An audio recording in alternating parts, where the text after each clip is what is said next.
Hello guys, what's up, you know? So ito nga pala si hashtag You Make Me So Happy. So ito, babiyahe na tayo na papuntang Sorsogon. So alam nyo na kung bakit. Siyempre, babysita tayo sa ating baby. So mga ilang araw tayo doon, mga ilang linggo tayo doon. So yun no, kung napapansin nyo, medyo pagod po ako. Kita naman sa itsura ko. Galing pa kasi ako ng Montalban. Hinatid ko yung magulang ko muna sa bahay kasi birthday ng aking pinsan, Dibu, 18 Dibu, kaya umating kami. Kaya katapos ng Montalban, diretso uwi agad. Tapos ito na alas 11 na ng gabi, tapos diretso na tayo, babayahin na tayo. Lumala ako sa bahay para lang sa mga gamit na mga dapat dalhin. So yun no, gabayan nyo po ako sa aking paglalakbay, ilayin nyo po ako sa kapamakaan, no? Kaya napabala ba, sayangin ko ang oras nyo, panurin nyo na lang. So bye-bye, update ko na lang kayo. Bang bang! What's up guys? So ito, good morning. So around 5:30 na po ito, nandito na tayo banda sa may Saraya. So nagtataka kayo bakit ang tagal ko nakarating dito. So ganito kasi nangyari yan, dumating ako sa SM San Pablo alauna na madaling araw at natulog ako kasi hindi ko nakinaya yung antok. Mas maigi pang magpahinga sa kaysa pilitin yung mga bagay na dapat hindi kailangan. Baka madisgrasya pa tayo. So nakitulog ako sa SM San Pablo. So masamang palad at hindi naman magandang balita pero okay naman ang lahat. At ako po ay nadisgrasya, natamaan ng aking unit sa aking pagtawid. Dahil anganin ng aking pagtawid, so nakakabatrip kasi yung van at saka yung bus. Alam ng patawid ako, pinipilit pa talaga nilang gusto sumugod. Ngayon, hindi ko napansin sa pagtawid ko dun sa kabilang linya, ay hindi ko na napansin na lampas na pala ako. Ayun, gas-gas ang aking unit. Ayan, natamaan yung aking signal light na kanan. Yung bumper niya may gas-gas, medyo malalim, pero kaya siguro ng mga expert yan. Kaso gastos lang nga lang. So yun lang talaga. At yun, humihiling ako kay Lord na sana. At yun lang talaga at wala na mangyari pa. So mamaya ipapakita ko sa inyo kung ano yung itsura ng mga. At nakapakabilis nga naman talaga ng biyahe natin. No? So nandito na nga pala tayo sa Bitucang Manok. Yan, pinagbigyan po ako ni boss. So, alalay lang yata siya sa kanyang paglalakbay. So, nandito na nga pala tayo sa Bitucang Manok po, ano? So, naalala ko yung una kong biyahe dito. Yung unang-una kong daan dito. Ang lakas pa ng loob ko nun. Tapos, may renta pa ako. Tao pa ang mga ano ko nun. Tapos, bigla ako, pagkakit ko sa super sikong-siko dito, bigla ako namatayan. Sabi ko sa kanila, huwag kayong matakot. Ako, bahala po sa inyo. Ang mali ko kasi, ito to. Yan, diretso ka yan. Tapos, pagdating mo dyan, yan yung pinakasiko. Kakaliwa ka pala dapat yan. Kaliwa, go. Diretso na. Diba? So, ang nangyari kasi sa una kong biyahe dito dati, doon ako dumigit, sa kanan lang talaga ako, hindi ako bumuelo. Yung pala, kaya pala ako pinapakaliwa ko kasi yung pala dapat, buelo daw dapat. So, yun, ang nangyari, namatay ako. Ay, hindi, namatayan yung unit ko. So, ngayon, alam ko na kung anong dapat kong gawin. So, actually, pangalawang daan ko pa dito sa naka L3. Kasi yung una L3, pangalawa ito, tapos yun, sasakyan, tapos motor, kaya naman kasi siya. Kumbaga, yung kotse kasi automatic, kaya basic eh. Pero ito manual kasi. So, dapat maraming i-operate sa paa. So, yun, naging perfect naman po ang biyahe ko dito sa Bitucang Manok. Yan ang sinasabi. Kinaya ng mga truck guys, marami agad sila dito. Oh, grabe talaga. Sobrang taas kasi ng lugar na to. Kaya famous to eh. Ayan. Tataas na tayo guys. Tataas na yan. Alam niyo ba kung gaano kataas yan, Meg? Halata sa video, pero sobrang taas talaga. Lord, kayo na bahala, Lord.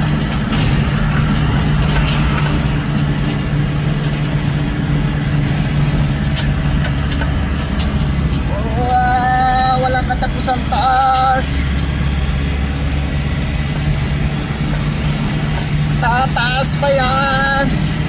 Tataas pa yan! Ay, tataas, may tataas pa.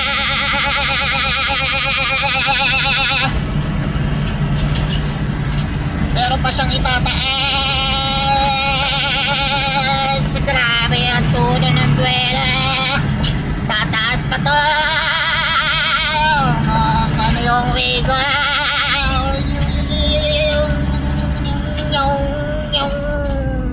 Yan lang. Tumigil pa.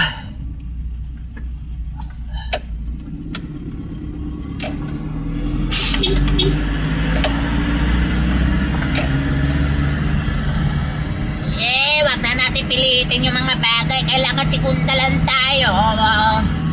Segunda. Yan na guys, oh. Hindi. Pahinga lang sila. Kumakain sila guys, oh. Dala nila Ay, liwayway. Sana all, liwayway. Dahan-dahan tayo. So, natin pilitin si Alpha sa mga gantong lalong pataas na. Segunda, okay na yan. Na tayo mag-tresera. Segunda, tresera. Pare, pwede na yun. Ha? Okay. Ganda ng... Uy, grabe. Ang ganda ng... Ano guys? Ang ganda ng... Ano ba yan? Views. Ngayon, puro na naman tayo pababa. Pababa naman tayo. Okay? I love you guys.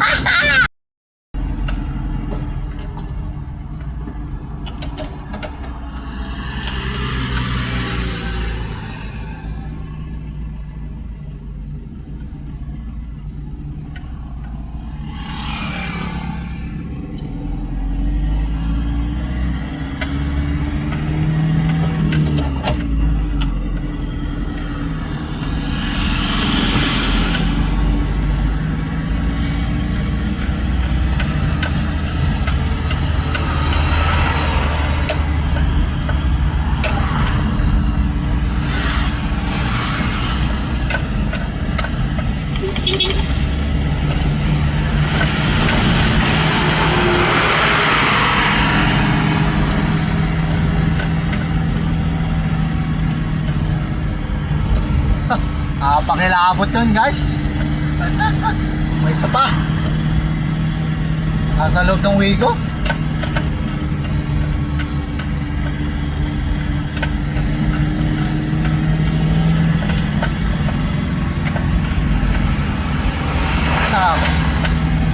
Talagang pinipilit talaga nila dito kasi sobrang traffic kasi sa baba. Yun nga lang, risky lang talaga dito kasi puro pahon, tapos mabigat ang dala nila. Ewan ko ba dito sa bypass na to? Joke lang. At least nag-effort pa rin naman ang gawin ko. Kaya lang yung risky nga lang kasi puro pataas. So ito na yung may tama guys. Yan. Basta yung ilaw, tapos may gasgas sa bumper. Tawa ng Diyos, yan lang ang tama. Talaga naman. Yan no, so nandito na tayo sa Philippine Lubak-Lubak in the road in national. Aywan ko. Basta nakita niyo naman yung kalsada guys. Lubak-Lubak, grabe yan. Hindi ka na ng kawawa. Ang gulong ko talaga naman. Uy, ko marihaw sa butas-butas ko. Nakita niyo naman. So yun no, naalala ko lang, nagmotor ako. Grabe ang pagod ko dito dahil dyan sa pag-iwas-iwas ng mga lubak-lubak na yan. Mas lalo ako napagod dahil sa mga yan eh. Ngayon, purpose naman, kailangan ko pa rin iwasan yan pero nakakatakot kasi baka madaan naman ang gulong ko. Ay, nako talaga naman, oo.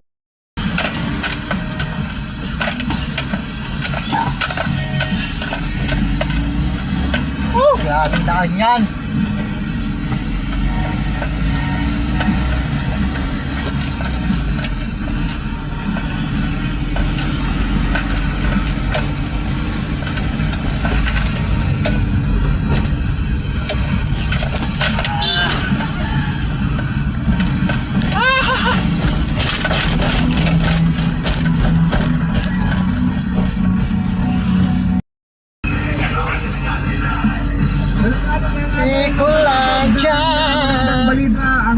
ko kasama ang 10 bayan nito. Nakabilang sa 100 at isa 100 na LGU sa buong division na nagpamalas ng kawalan dedikasyon. Yun oh, kain tayo guys. Sarap ng ulam ko, no? Ulam ko nga pala ay tinulang manok na native. So, yun, patapos kong larga agad. Ang sarap naman. Kumain talaga. Sarap kumain. Inubata na tayo guys. So, I think, last na release na yata ito. Hindi ako sure. Hindi ako sure. Inubatan na. 1.5 hours na lang. Magkikita na kami ng asawa ko. Miss na siya. Medyo malayo-layo pa ito. Papunta ang source ko.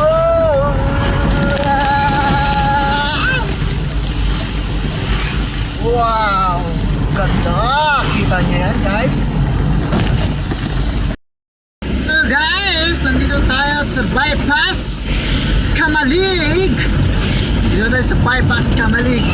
So, masamang panahon kaya nakatago si Mayon. Ang magagawa dyan, yan talaga buhay. Parang pag-ibig lang.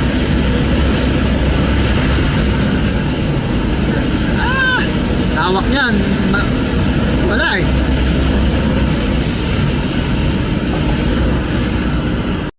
Meters. Turn right.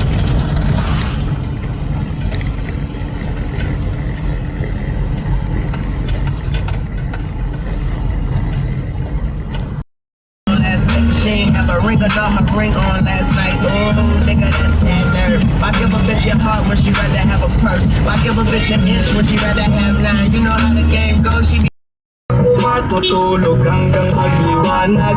Kahit magalit pa sa'kin yung tatay mong kagawad, ay wala akong pake kasi dito ko mas manatag.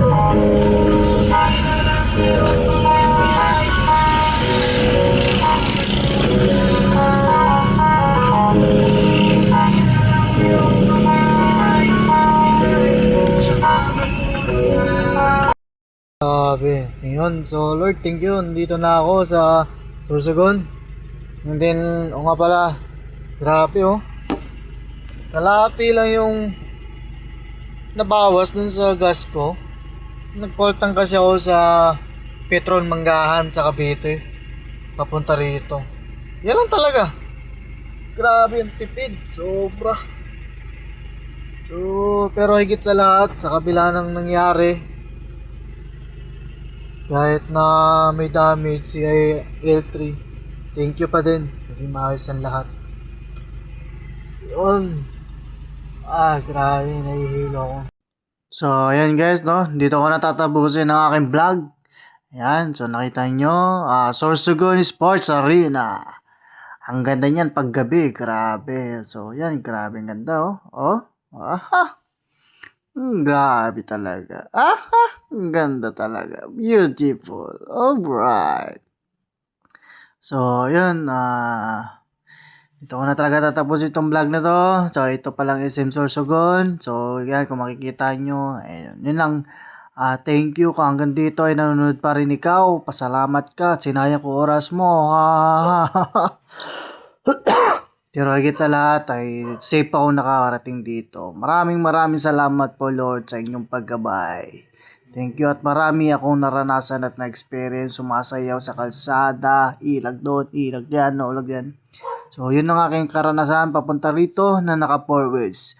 Maraming salamat po sa inyong lahat. Hashtag you make Meso happy. Shout out nga pala sa lahat ng mga nag-birthday ng February na mga kakilala ko, pinsan ko, tita ko, mama ko, biyanan kong mama ko, si Boss Ray. So yon, maraming salamat sa inyo at thank you at happy birthday sa inyo at doon naway dagdagan pa. Yun lang, paalam, mama chup chup.